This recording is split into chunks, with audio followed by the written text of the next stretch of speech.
উপস্থিত এলাকার এই গণ্যমান্য ব্যক্তিবর্গ এবং আমার ছোটো ভাইরা সবাইকে আমার সালাম আসসালামু আলাইকুম।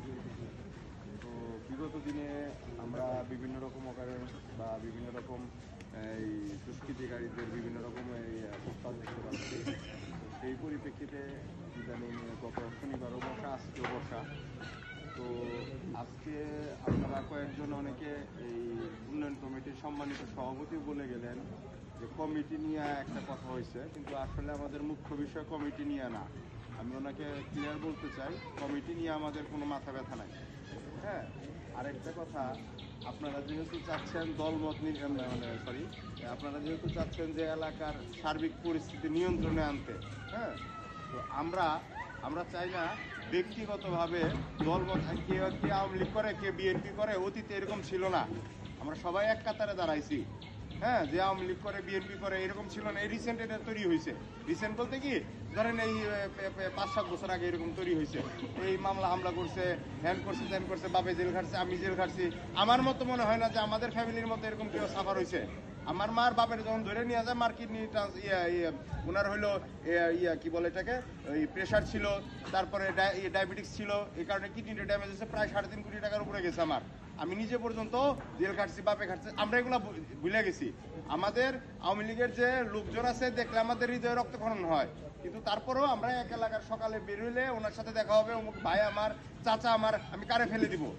আপনারা যদি এটা আমার ব্যক্তিগত মতামত, আমি কোনো উপদেশ না, কোনো সাজেশন না, আমার ব্যক্তিগত মতামত, যদি আপনারা এককভাবে ইউনিটি করতে চান, কে আওয়ামী লীগ করলো, ডমিনেট করার কোনো সুযোগ নেই এখানে।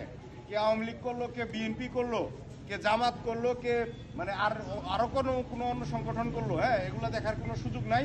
এই সুযোগ, এগুলা যদি আপনারা এই মতদশা থেকে বেরোইতে আসতে পারেন, তাহলে আমার মনে হয় যে এই ইসলামনগর এককভাবে সক্রিয় ভূমিকা পালন করতে পারবে এবং ইসলামনগর অভিন্ন থাকবে।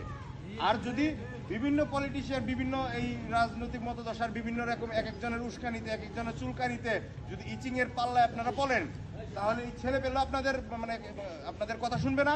আপনারা তো আপনাদের অবস্থান তো রাখতেই পারবেন না, আপনাদের কি বলে পায়ের নিচে মাটি পর্যন্ত থাকবে না। আমার সাফ কথা, ইসলামনগর অভিন্ন। ইসলামনগর কোনো রকম দলমত নির্বিশেষে আমরা কাজ করব। কোনো আওয়ামী লীগকে বিএনপিকে এরকম কোনো দেখার কোনো সুযোগ নাই। ইসলামনগর আমাদের ইসলামনগর।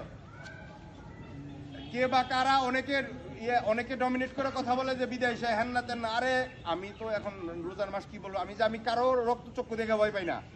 ইসলামনগর জায়গা কিনা বাড়ি করছে, ওই লোকটা কিভাবে বিদায় হয়, ওই লোকটার আমার যতটুকু অধিকার আছে ওই লোকটারও ততটুকু অধিকার আছে একটা অকারেন্স হওয়ার, একটা মানুষের কোনো কিছু হওয়ার। হ্যাঁ, সেও স্থানীয় এখানকার। তো এরকম ডমিনেট করার কারো কোনো দুঃসাহসিকতা কেউ দেখাবেন না, আর কারো রক্তচক্ষু দেখে আমরা কেউ ভয় পাই না। আপনাদের কাছে এই কমিটির ব্যাপারে কোনো কথা না। কমিটি, এই উন্নয়ন কমিটি আছে কি থাকবে না থাকবে, এটা আমরা মনে করতেছি চলছে। আমরা জাস্ট এই যুব সমাজের পক্ষ থেকে আমাদের জাস্ট এতটুকুই করণীয় বা চাওয়া আপনাদের কাছে যে আপনারা পাশে থাকেন, আপনাদের যতটুকু হেল্প করা লাগে আমরা হেল্প করবো এই ব্যাপারে। কিন্তু তার মানে এই না যে আমাদের আরেকটা আপনারা কমিটি করে দেন, কমিটি করে দিয়ে আমরা আরেকটা নেতৃত্বে চলে যাই, তা না। আপনারা আপনাদের বটগাছ, আপনারা থাকেন, হ্যাঁ, আপনারা থাকেন, আমরা আপনাদের যতটুকু সহযোগিতা লাগে আমরা আপনাদের সহযোগিতা করবো। এই বলে আমার সংক্ষিপ্ত বক্তব্য শেষ করলাম।